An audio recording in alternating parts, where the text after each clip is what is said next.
কাজ করে পাচ্ছি না, ব্যাংক বাড়ির এত কাজ। হ্যাঁ বৌমা ঠিকই বলেছো, ছেলে বাড়ি আসুক একটা কাজের মানুষ আনতে বলবো। বাবা আমরা দুইজন ঘরের কাজ করে পারতেছি না, তুই একটা নতুন কাজের মানুষ নিয়ে আয়।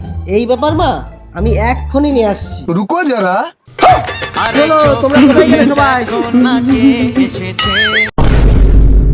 তুমি একটু দাঁড়াও। সাবধানে দাঁড়িও। হ্যাঁ, ওটা কে? আমার বউ। এই বউ মানে? কেন, তোমরা যে বললে নতুন একটা কাজের মানুষ লাগবে, তো নিয়ে এসছি। কি তুই নতুন কাজের লোক বিয়ে করে নিস? বিয়ে করে এত শখ উঠেছে? হ্যাঁ এত শখ উঠেছে? তোমরা আমার বরকে মারছো কেন? এই বুড়ি তোর দেখে নি দাঁড়া, তোর বর না আমার বর। আমার বর তোর বর আছিস? তোর বর